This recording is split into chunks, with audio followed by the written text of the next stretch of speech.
we are at a different era of fantasy football where 10 years ago, when you wrote the Zero RB article, it seemed very, very clear that there were just wide misvaluations at different positions. The market has gotten further along to where it's not wide misvaluations anymore. And so you do have to understand the subtle changes within the positions year over year and be able to apply the different tenants and how and what matters about them. But I go back to that the running back versus receiver conversation where we were talking about the response to the running back scoring this year has been from a lot of people, we're going to see running backs in the first 2 rounds. That's just not the way to think through it. The wide receivers are still very valuable. Are you telling me that Justin Jefferson and CeeDee Lamb and Jamar Chase and Nico Collins, when he comes back and inevitably smashes because Stephon Diggs is out and Malik Neighbors and maybe even Marvin Harrison, depending on how the rest of his season goes, but probably Marvin Harrison. Tell me those guys aren't going to be in the first round discussion and in the high end of the second round? Of course they're all going to be in the first and second rounds. Just because a bunch of wide receivers got injured this year doesn't change what wide receiver value is and how it's played in the market now and how people understand that position a little bit better. I do think running backs are probably going to creep back up in ADP next year as a result of this season. We talked this offseason that was probably inevitable anyway, because we're in kind of a transition period at running back. One group is aging out, and then the young guys hadn't necessarily hit in the last couple draft classes. And there was that middle group, that 2020 to 2022 draft range, where there was a lot of injuries and busts at the running back position. So the guys that should have been in their prime years weren't in the player pool necessarily. Like the Cam Akers isn't, and J.K. Dobbins has gotten injured. And those Clyde Edwards-Helaire and Najee Harris were first round picks that didn't really hit. There's that group of years where we didn't get any dominant running back profiles necessarily. So we are either pulling back from the earlier running backs that are older now, which goes back to Saquon and earlier, Derrick Henry and Aaron Jones and the good players from those eras, Alvin Kamara, or Breece Hall, Bijan Robinson, Jahmyr Gibbs, who hadn't necessarily smashed, but those ones were going high. But the rest of those classes, who's going to be stars from those classes? We're seeing some more. We're seeing Kyron Williams continue to do it. We're seeing Devon Achane back it up in year 2. But we expected that the running backs would probably rise back up as more of the young players hit. You don't know who the young players are going to be. There's going to be probably some rookies from this class. Maybe a Bucky Irving is in that discussion next year, based on whatever may happen with Rachaad White and some of those types of things. But Tyrone Tracy has already taken over the Giants job. Maybe he's in the conversation up near the top of drafts next year, because we do know that those running back values can come way up one year to the next year, from a late round pick to an early round pick. But I just think that discussion of the macro stuff, of the structural stuff, is always so fascinating, the way the in-season conversation goes. I don't necessarily think it's super actionable right now. One of the things you said to me yesterday was that I was telling you that thing that people were commenting that a bunch of running backs were going to go high, and you're like, I guess I don't think that's actually the way it's going to play out once people have a little bit of time to sit with it. And that's probably true. But I guess I'd still think it's worth discussing the way that we analyze it, because it gets back to the tenets and the understanding of the positions and the stuff that actually is player agnostic and is positional structural stuff. The outcome in 2024 doesn't change the way we think about things. We should expect over the course of 5 or 10 years, 4 seasons like this to sometimes pop up, where one position stays healthier than it normally does and another position gets injured at a rate higher than it normally does, and it impacts what we're observing in the outcome. But again, this is not the only outcome that could have been possible. This is some type of a outcome on a range of outcomes. And if you want to talk about it in terms of how good was it for zero RB, I'd argue it's like a 10th percentile outcome for zero RB. It's one of the worst possible runouts you could get. That doesn't, I mean, that sounds biased, and it is to some degree, but also I think it's objective as well. I don't know. I guess I'm speaking. I think it's probably a worse outcome than that. Yeah. But one of the things I think it's important to work through is simply one of the things I guess I have been a little bit frustrated by, as time has moved on, is just this idea that you do have to do the same thing every year, or it's not ever real. That you have to do the same thing in every format, or it's not real. One of the things that Best Ball demonstrated very clearly is that the things that those of us have been saying about zero RB, for a decade were 100% correct. I think that discussion is basically done, right? Where we are right now is I trying to figure completely out. agree, but Sean, there are people that are saying, like, there was a tweet, and I hesitate to be very specific about one tweet, but there was a tweet that was like, "It's so funny that the year that everyone went into zero RB, it failed like this." I'm like, man, that was 2016. Where have you been? Like, we're so far beyond that. 2023, everyone leaned into zero RB, and it was very successful for zero RB 1 year ago. And then everyone leaned in further in 2024. There are people that are still misunderstanding this, but I'm with you. I mean, I do think it's mostly settled, but people are paying attention. I don't think it's settled for everyone, and people are hearing Well, the other side of that. sure. And so I think then, though, what's fun and what's interesting is figuring out how everything plays out in a future context. And one of the things that we actually talked about a lot in 2023 at RotoViz, because Blair, and it's certainly not the only place that has this. I mean, lots of people are going to have this, but Blair's Win the Flex tool is really cool for how it shows you the implied scoring levels by ADP at the different positions. And when wide receiver is crushing running back,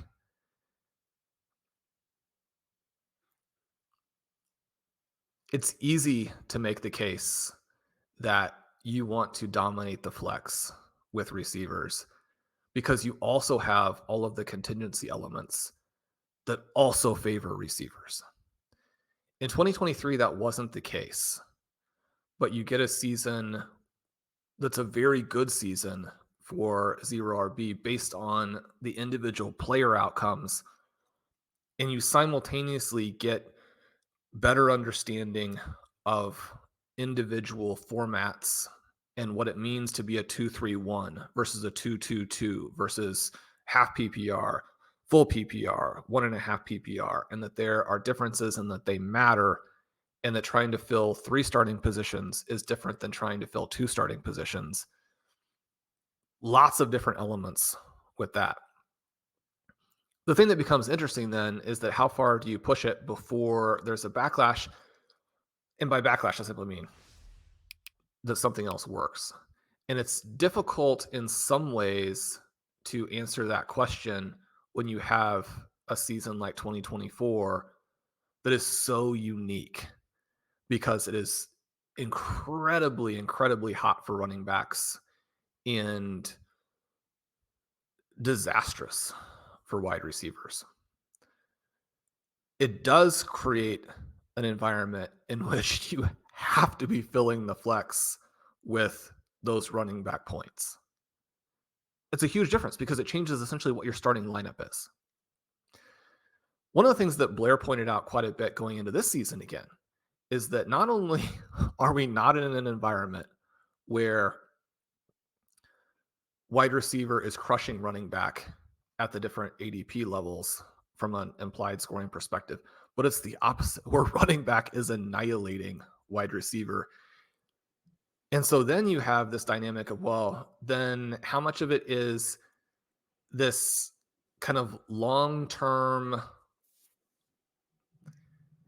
let me start again. How much of it is an element where you then need to chase in the same way that for 15 or 20 years, people told us we had to chase running backs because of the market, not because of the scoring levels, which has always been wrong.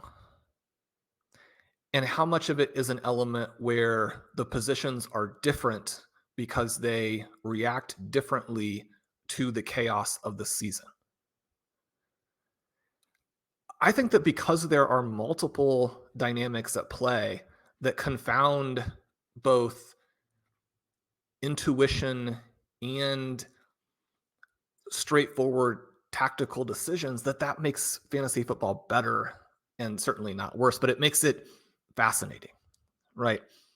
One of the reasons that especially when I was drafting by myself and didn't have to justify it to anybody else, that I drafted a lot of running backs early, is that I was simply not seeing the wide receiver points at those, third and fourth round levels. Had guys that I liked later. In some cases, those guys have hit. In some cases, like with Jordan Addison, you get that early injury, and now you're like, I don't know how much of it is him, how much of it is that Sam Darnold is terrible, how much of it is that I'm wrong, right? Because it's usually I'm wrong is usually the last thing you kind of run through the simulator and be like, we need to test this. I guess I could be wrong. I really prefer that the other explanations are the explanation that we choose, at least in the short term. So you work through some of those things. All of that I think is fascinating, but then there's a secondary conversation that I think we have to have about the individual player profiles at running back, because I don't think that people realize, or maybe they do. One of the things that's kind of fun for me is I don't have all the noise, and so I can kind of work through for myself what things I personally think are interesting without having to deal with things that other people want me to deal with that I don't find interesting. But that for me is very healthy, and so it allows but kind of work through it. It's not just that I have it different than you. It's that almost all the listeners do. And so one of the fascinating things about the fantasy industry is, we're all pretty friendly. We don't want to call each other out and this, that, and the other thing. And I do try not to call other people out. But at the same time, you get into this spot where you're like, I just think that's really wrong. And other people are seeing it. And I even get asked about it a lot by certain things by subscribers. And so if I'm not commenting on it, it's in some ways I'm doing a disservice with my own analysis. I would frame a lot of the way that I've approached this conversation in this podcast, Shawn. It's interesting because you do make a great point that you have not a lot of the noise, but for me, it's a lot of it is like, I kind of want to get ahead of what some of our listeners are hearing out there and tell them to be a little bit careful with some of the things you're hearing about structural stuff, because I anticipate the questions that are like, but wait, I thought this was the outcome this year, or I thought. And then it's like, now you've already anchored to this idea that X, Y, or Z was the case because you were told that repeatedly by people that are maybe not making the right point, in my opinion. They're not actually making a structural point, but they're framing it as a structural point. And then the consumer hears it as a structural point rather than, again, what you just described. This is a very unique season. And I think in fantasy, it's a hobby for most of the people that are listening and the most people that are doing it. It comes down to very binary outcomes, whether you were right or wrong. You just talked about it with Jordan Addison. And I think with the structural stuff, that is true too. And I was wrong on the structural stuff this year. I can say that. I can go, my best ball teams are not doing particularly well. I can go look at my player exposures, and it's hard to understand why, other than the fact that all my good players are hurt. That's not helpful. Rashee Rice and Stephon Diggs and a lot of these guys that I was taking getting injured doesn't help. But a lot of the late round running backs that I took, Bucky Irving's my highest owned player. He's doing awesome for a late round running back. But then you realize that all of my top players are late round running backs at that position because I wasn't taking a lot of early running backs.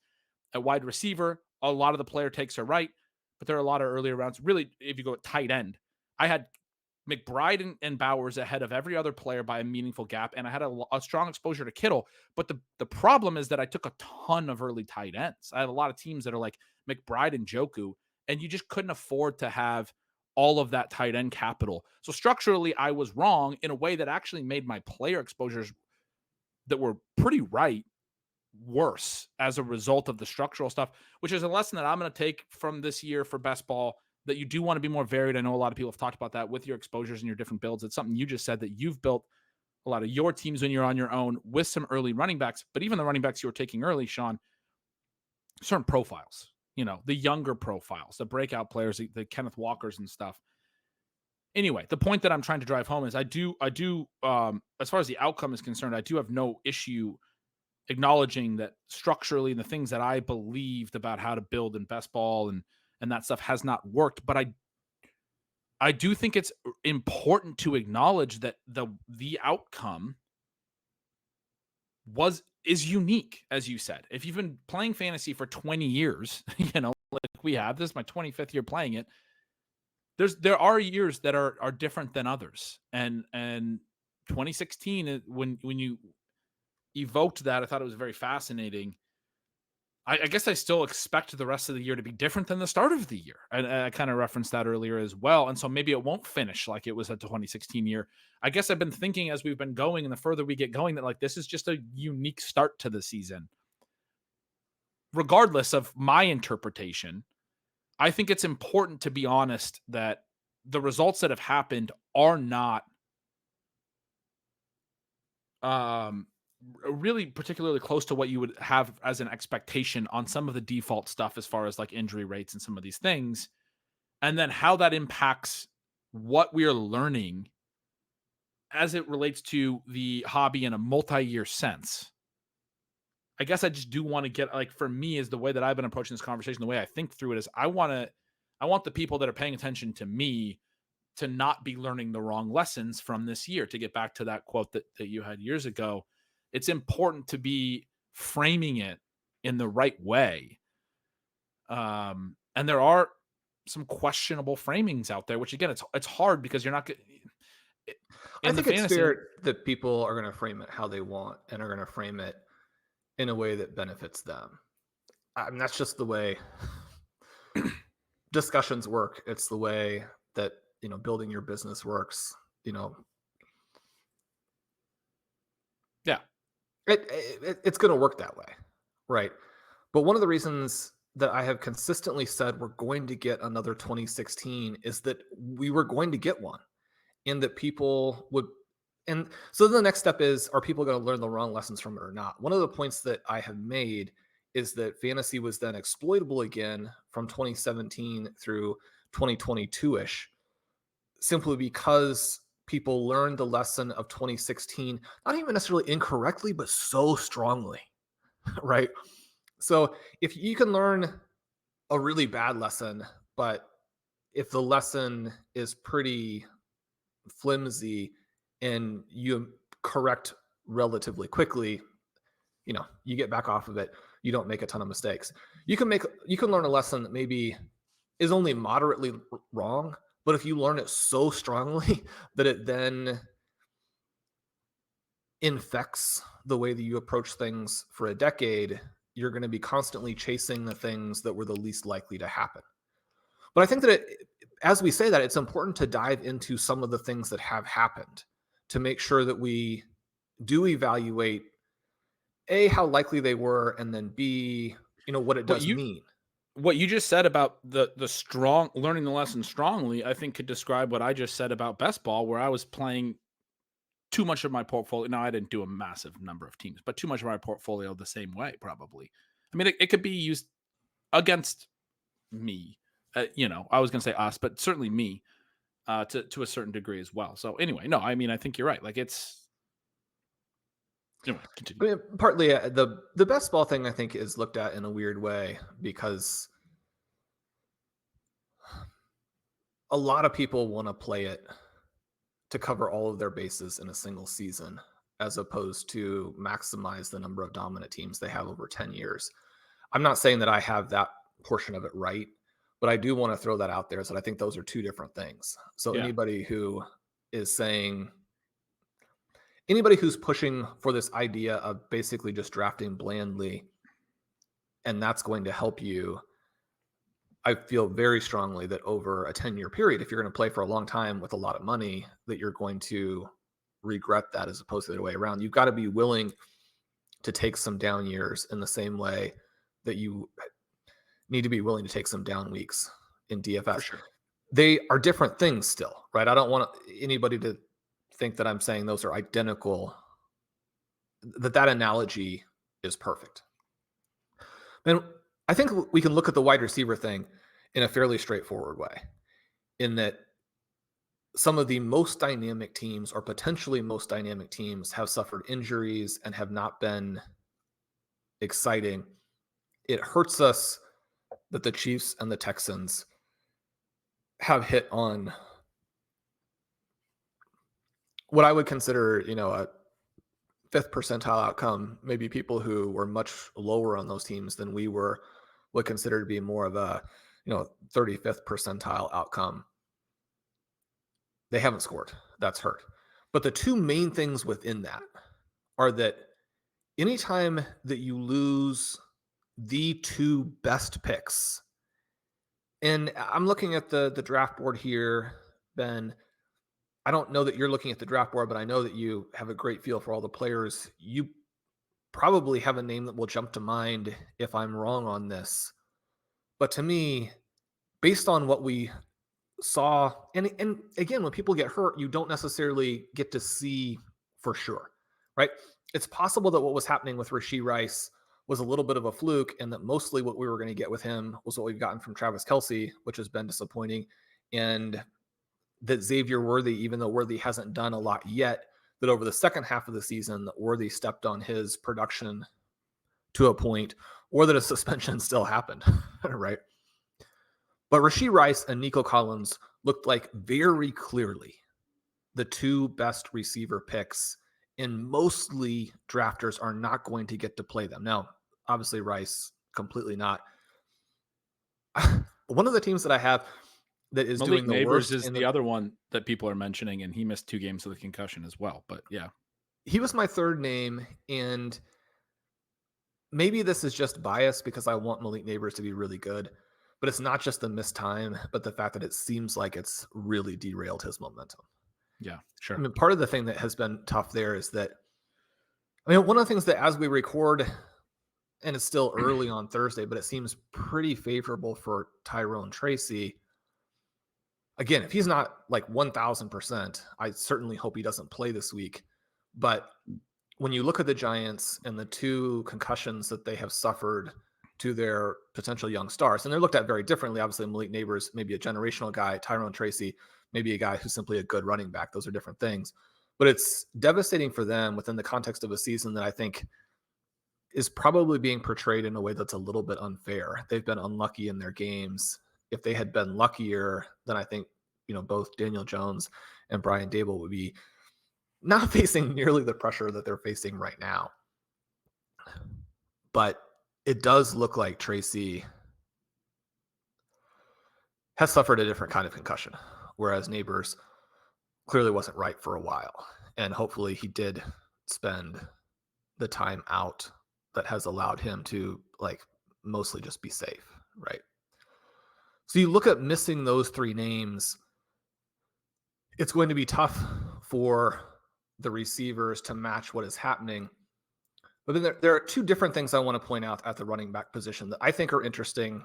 Some people might not, but it is, I think it then leads us into an open-ended question about what will happen over the second half of the year. And then also your question of how people are going to draft.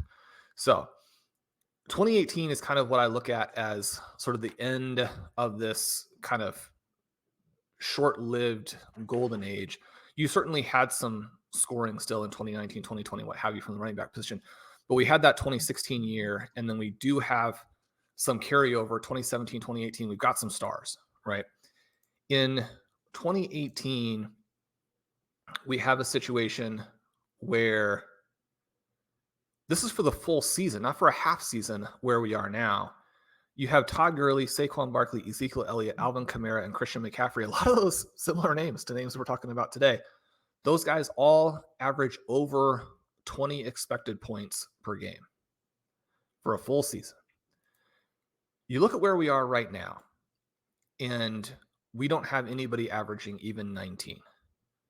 We have Kamara, Mixon, and Kyron Williams above 18. Then we have some guys like Breece Hall at 17, Barkley down at 16.5. You look at Derrick Henry all the way down at 14. We have someone like Jahmyr Gibbs below 14. What we do have, and something that is easier to accomplish over a half season than it is to accomplish over a whole season. But again, not something I'm saying completely sell. One of the things we talk about all the time is that if you want to have that epic running back season, you need to position yourself where you think that your guy could average 4 to 5 fantasy points over expectation for an entire year. But where we are right now is that Derrick Henry is a tick under 8 per game. Jahmyr Gibbs, a tick under 5. James Cook, 4.6. Barkley, 4. Kenneth Walker, 3.9. Joe Mixon, who has been under for huge stretches of his career, is at 3.5. Bijan at 2.8. So you're having in a half season, a lot of the names who are scoring really well have done a big chunk of that in terms of FPOE. Simultaneously, if you pull up the SIS numbers, and again, I think that there is plenty of room to disagree on what these things are telling us and how accurate that they are, right? I don't think that this is definitive. I don't want people to be like, well, Sean's saying the SIS charting is giving us 100% clarity on how good the player actually is.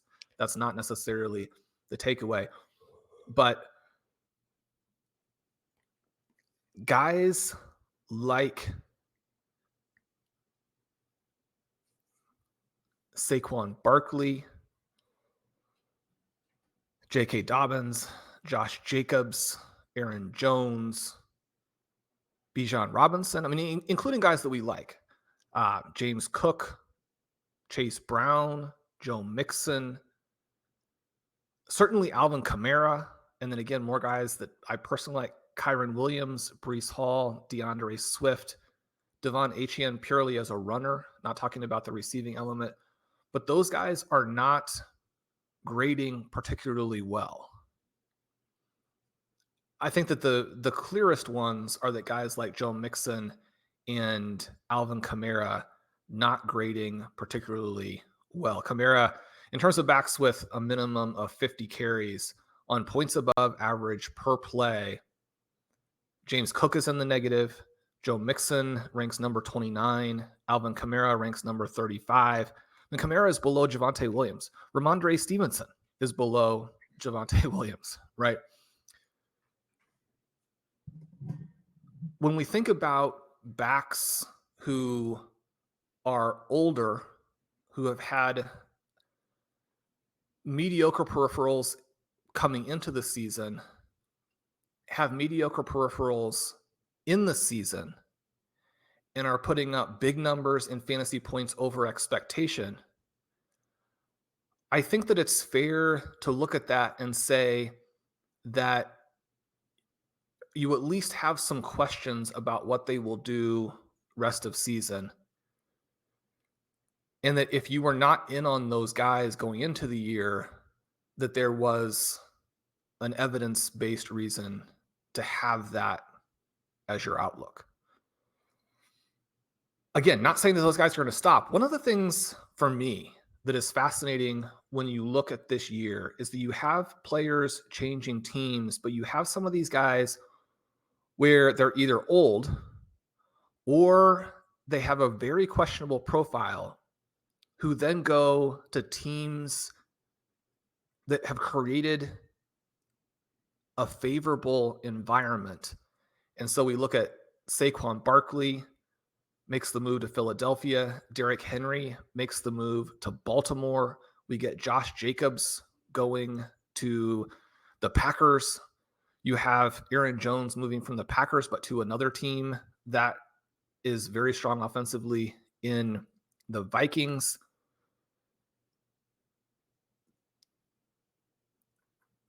And so for me, part of it that is so much fun is that there are so many moving pieces.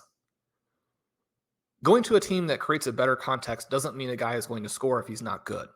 And yet it does eliminate one of the big hurdles, is simply having your offense be able to function. It also doesn't necessarily fix some of the structural problems that someone like a Saquon Barkley has, who frankly is still looking at some issues when you look at the receiving part of the profile. You know, you think about Derrick Henry, just how efficient he has. Again, 8 fantasy points over expected per game. Now, if you told me somebody was going to do that in this season, be like, well, is it Derrick Henry, someone who is like 230 pounds, maybe the fastest back in the NFL, and is playing in an offense that has all these other weapons and Lamar Jackson, and like, how would you possibly ever stop him?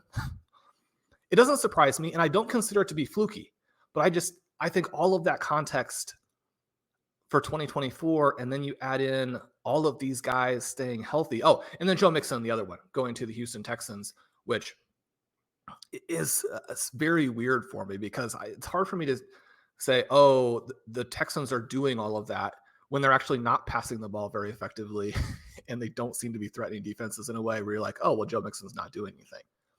He is another one of the guys who has very poor peripherals, right?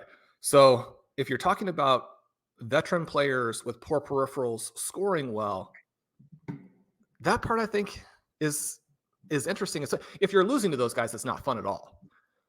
As an intellectual exercise or as a question mid-season, it's fascinating to think through then what are like actually the most likely scenarios from here. Definitely. When you're talking about the FPOE stuff, I mean, my mind immediately goes to the touchdowns, and Henry has the 11. And you think about the expected point models and stuff. I mean, so much of it is going to come down to, for a guy like Henry, his expected points are so dependent on the rushing. And so it's not to say that his expected points are low, because he gets a lot of carries near the goal line that have reasonable expected points. And so I'm sure they look fine overall, but he converts those. And then he's not catching any pass. I mean, the targets do have higher expected points in, individually, because every target does, but you still have to catch those and be efficient on them to get positive efficiency on them. When you're really handoff dependent, you are going to have a lot of low value touches, and you are going to have like a little bit of a lower expected point relative to, I mean, when you're a guy like Henry, what you may be able, it just lends itself to being able to be, higher over expected. It's what we saw with Nick Chubb over his whole career. When you hit on these long runs and stuff, part of it's like, well, yeah, I mean, he has really low expected points, and then he's crushing these long runs that the expected point of a carry at his own 20-yard line is so small, and he's turning it into these huge plays, which he is doing. But anyway, that's neither here nor there, but it's kind of, it was just a similar point to the, kind of similar to what you've made with the like before contact, after contact stuff, where it's not always exactly 100% apples to apples for every player. You've talked about with the before contact, where if guys just making everyone miss, then it's before a lot of yards before contact that aren't the blocking. It's that he's evasive. Some of it. But we think about that 2018 season, for example, and the role of, well, this combination of effects where you have both workload and explosives, right? And being a receiver, Todd Gurley, 22.1 expected points per game in 2018, but also 4.6 over. This is a guy where you have 13 expected points as a runner, 9 as a receiver, and then you outperform in both categories because you add the explosive plays. And 21 touchdowns. A lot of the time it does. I mean, you can put up a lot of points over expected by scoring, right? No, exactly. Yeah. You need to have yardage efficiency. You need to score. And, you look at that season, Saquon Barkley, 21.6 EP, 2.5 over. And so again, I mean, but it is important for us to realize that even the players with the explosiveness, the level that we're getting, the scoring that we're getting from guys like Henry and Barkley and James Cook is a little bit ephemeral, or it's a little bit hot in that they don't necessarily have the workloads to back it up. And then it kind of goes back to just how explosive do you think they are? Because obviously Gibbs and Achane are also just environmentally constrained from having those types of workloads.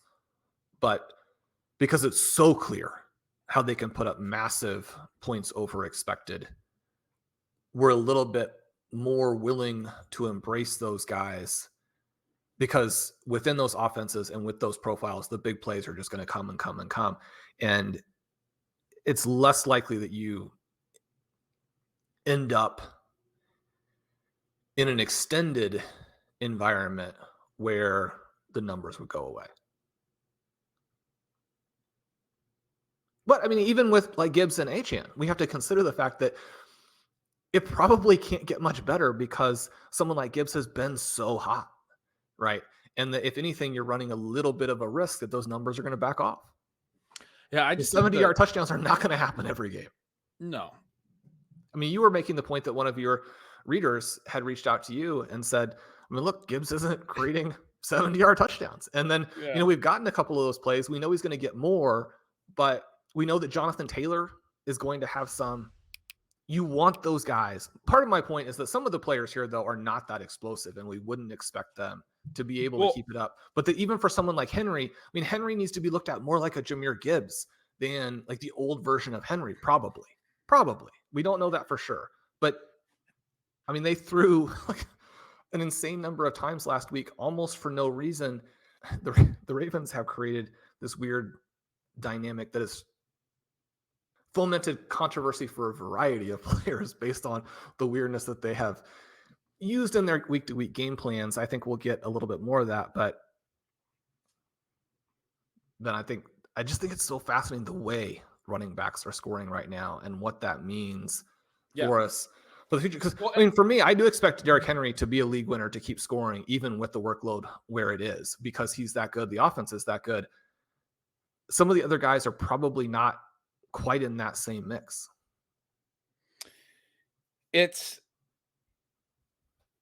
I mean, he's so interesting. He's got 11 touchdowns. He leads the NFL. Kyron's got 10.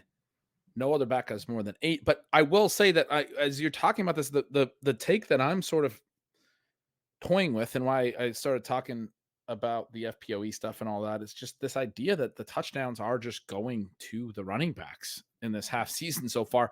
And maybe they will going forward. Maybe that's just where we are, where, you know, the analytics stuff has actually shown that the one place that you should be running is inside the 10-yard line. And it is hard when the field gets shrunk to try to throw and the safeties don't have to worry about the deep. Maybe it is the case that, and especially when teams are lighter and they're playing more DBs and those things, unless they're bringing in more linebackers just down on the goal line, that you should just run on them 4 times in a row when you get down there inside the 10. But Henry has the 11 TDs. Mixon has 6 in 5 games. Gibbs is running hot with the 7 in 7 games. You mentioned Achane, who's done well with some yardage stuff, but he only has 3. And that's part of the reason he hasn't probably hit as high on the, the fantasy points over expected charts and those things.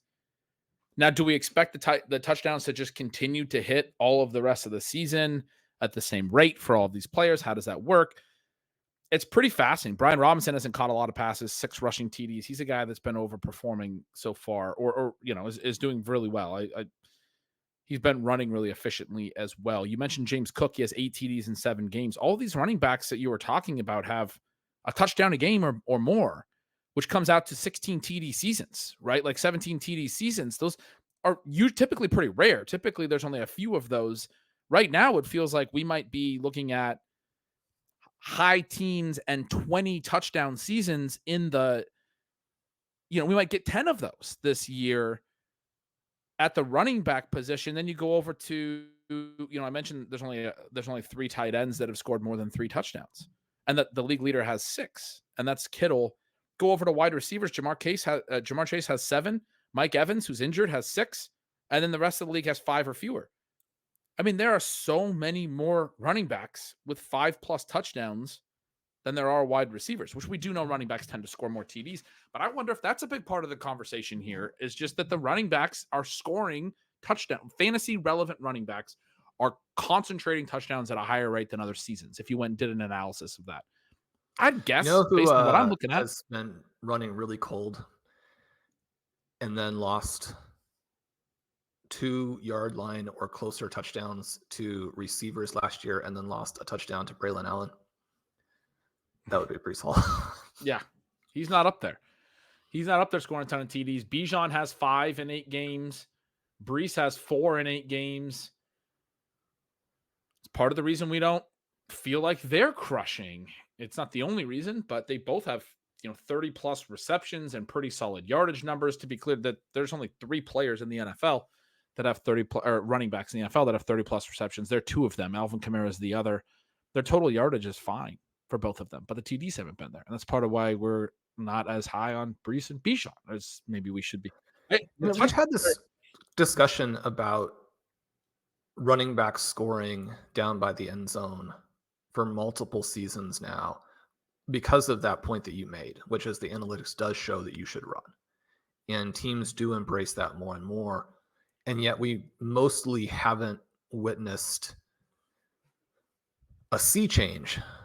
And so I guess I would be a little bit skeptical that that is or is going to be the answer, especially as players get dinged up. Because one of the things that's interesting here is that I do think it's fair to say that the next group of running backs that we were basically out on, because again, they're dead zone profile types of backs, but got to be so inexpensive. And people are saying, you can draft these guys now that they're so inexpensive. We were not in on those players, and they have mostly missed. That's something else that has helped us, is not being in on those guys. And then You're talking about like Zamir White in that range. Right. And then the more true zero RB types of players, again, as you said, we're actually getting lots of encouraging information on those players, and specifically two of the ones that we liked the best in terms of Bucky Irving and Tyrone Tracy. But you also had the huge game from Ray Davis, to where if that had ended up more, in the range where you actually get to go in and be the guy, there didn't seem to be any question that he would be the guy at a very high scoring level. There have been a few things with his own health. You've got players like Achuba hitting in a really big way, J.K. Dobbins hitting in a big way, Jordan Madison hitting in a big way, Tank Bigsby hitting in a big way. So that dynamic has been mostly as expected. It does get, the impact of it is mitigated substantially if you have that top 25 group also really scoring. We have another half of season to go with it. As you were mentioning, Mike Evans, I just did want to throw out really quickly that it reminded me that the other very best pick at wide receiver was Chris Godwin, and he also is out for the season. So the three best guys, right? Yep. It's going to be tough for wide receiver heavy teams to withstand that. You simply can't lose those players and still score in the ways that you would need to counteract what's happening with these running backs early. I want to say too that I don't think it's a bad thing that the running backs are scoring. I love the fact that every season does not play out the same way. One of the things that was kind of bumming me out a little bit in the last 2 or 3 years was simply that so many people were okay with zero RB, and that drafting had fallen into these more predictable patterns. The scoring had been somewhat predictable for several years. It's where is the big earthquake, the eruption? Where are we going to get something that destabilizes things and makes this not only fun again? I mean, fantasy football is fun to play all the time, but that gives us some other things to think about and some things to push back against, and gives the other side some ammunition, right? At a certain point, it's not fun if the other side doesn't get some talking points as well. Sure. But yeah, when I was breaking down the touchdown stuff and you said you weren't sure if it would play out that way, and I kind of agree, but I guess I just wanted to wrap that up and say if we feel like it's just been the running backs running hot on touchdowns in the first half, in terms of, I agree with you. I think it's a fascinating season. I'm not,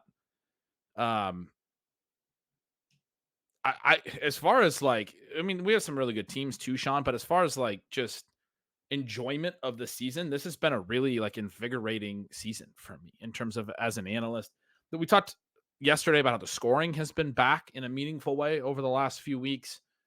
The sport is fun. I wrote an intro to Stealing Signals last week, about 10 days ago now, that was can we just talk about how good of a place the NFL's in right now? And I genuinely believe that. There's a lot of people complaining about it. People always love to say the on-field product's terrible. We went through the catch rule stuff. We went through so many player safety things that people had such a fit with, and the body weight passing or roughing the passer thing was a legitimate one that was tough. But we've mostly come out the other side on that stuff, and it's not impacting player health as much. A lot of the injuries have just been unlucky, basically.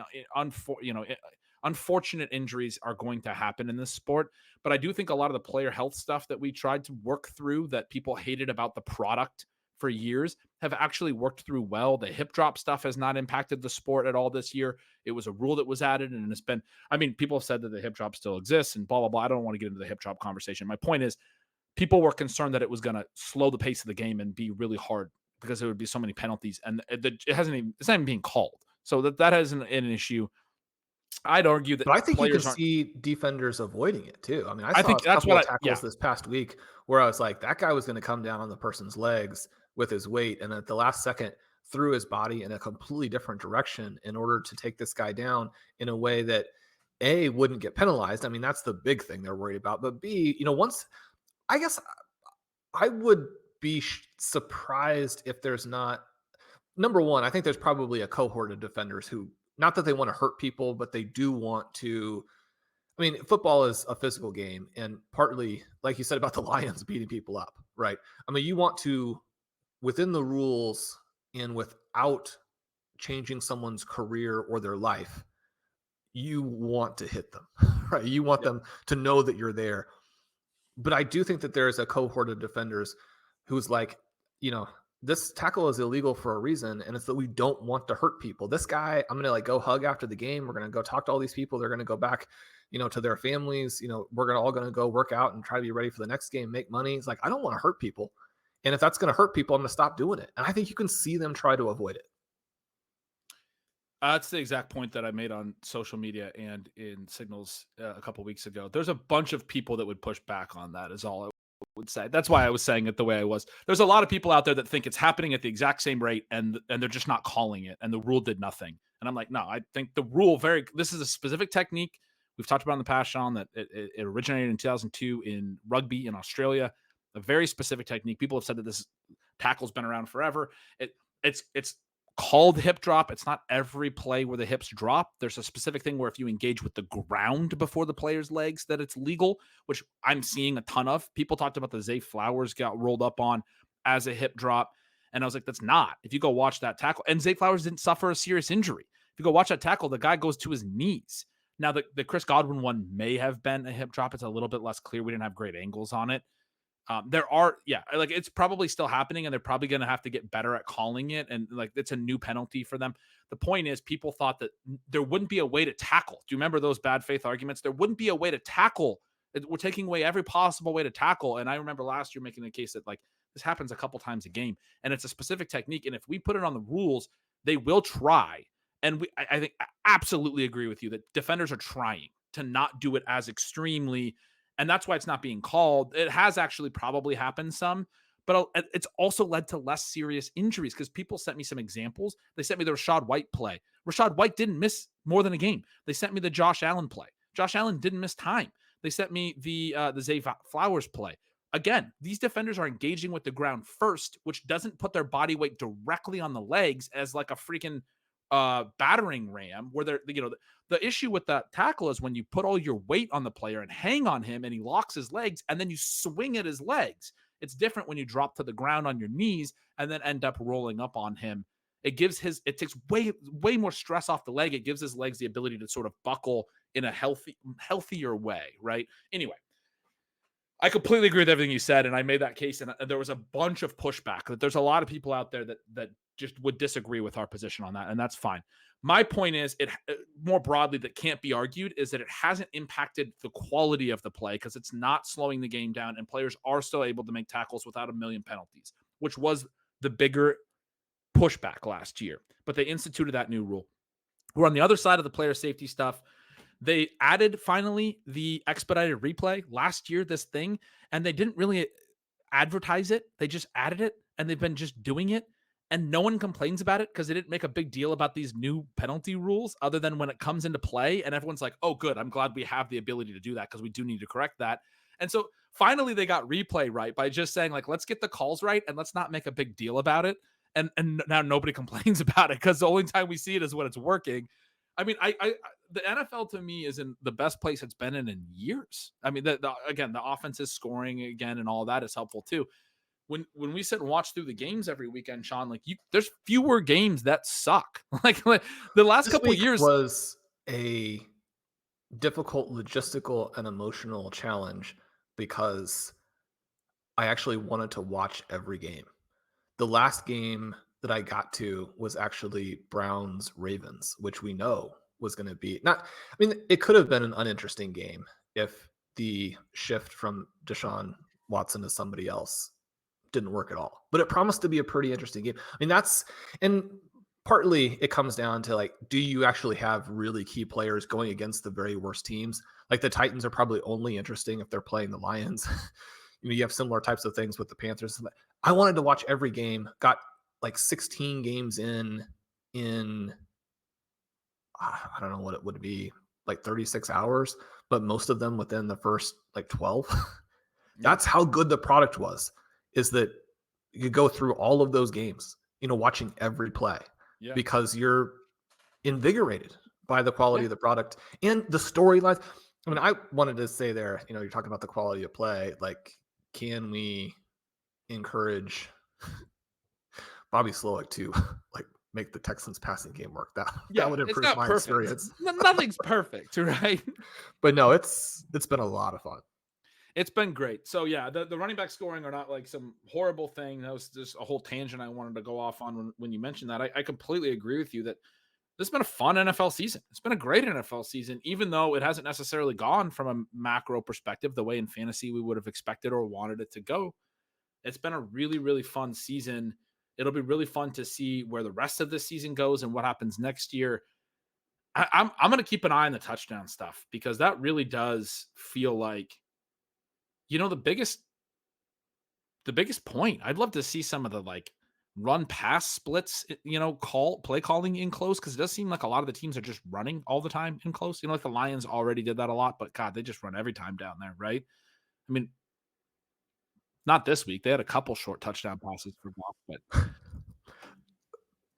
I honestly think that we're going to get through the season with Trey McBride and Brock Bowers having two of the best yardage seasons for a tight end in NFL history and scoring fewer than 5 combined touchdowns. Yeah, combining for we had in this most recent game, the Raiders are down there on the 1 yard line, 1, 2, what have you, and they're under the impression that Alexander Mattison, who again, one of the things that was kind of fun is like, I was against Alexander Mattison in 2023. I was right.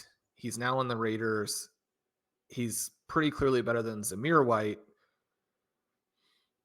It's fun that he is resurrecting his career. He's one of the guys they talk about as a great person. I think that is awesome. I was trying to write it up like that for the Zero RB universe. And it's like his peripherals, again, according to SIS, which, possibly lots of problems with, worse than when he busted last year with the Vikings. But in part, I mean, what did the Raiders legitimately think they were going to be able to score against the Kansas City Chiefs run defense he might as well have been trying to climb 1,000-foot ice wall, right? There was no chance he was going to break through there. You're saying you would have liked to see them at least try to get the ball into Brock Bowers' hand. Maybe an end around. He scored 5 rushing touchdowns in college. Anyway, it'll be fun to see where we go from here. It is a fun conversation to be had right now. Yeah, I mean, I don't know. I didn't have anywhere else to go with that, but it's the NFL's back. I'm excited. Yeah. And just a little final note is that it's not massively shocking that we're having some running backs who are probably objectively not that good having good seasons, because again, it is a range of outcomes for these players. Over time, you're going to be much more successful if you take basically that 0 bad players approach, if you're targeting the guys with the legendary upside, if you are avoiding players who are both bad and have environmental, structural, contextual problems, what have you. It doesn't mean that in any individual season, you're not going to have players, flout those general guidelines. And again, for me, that's one of the things that makes football fun, because it injects this wild card element. But again, it also leads to a less mechanical style of drafting, where I think very clearly, once things get too easy to predict, the game, and I'm talking specifically at the fantasy game, suffers at that point. Ben, this has been one of my favorite episodes of Stealing Bananas. Hopefully, even if we end up being wrong on most of the things that we said, it was an interesting conversation for the listeners. We'll try and continue working through a variety of concepts like that as we navigate the rest of the season. I'm Shawn Siegele. With me, as always, is Ben Gretch. You can follow at Yards Per Gretch, at Stealing Signals, at Stealing Lines. Get that betting content late in the week, and he and Dalton Cates help you smash when it comes to the NFL betting portion of the equation. Make sure you get over there and subscribe to Ben's YouTube, Stealing Signals. Click notifications. You'll know when he goes live. We'd love to have you over at RotoViz. Colin and I would love to have you for OT. If you want to subscribe to the site and see some of these stats that I have referenced, or the tools or the articles, coupon code RVRadio 2024 at checkout for 10% off your 1-year subscription. Please leave us a rating and review if you haven't in a while and don't really want to, but have a moment to just update it, change some of the punctuation, what have you. That helps us in the algorithm, lets us do more content. We love you guys. We'll talk to you soon.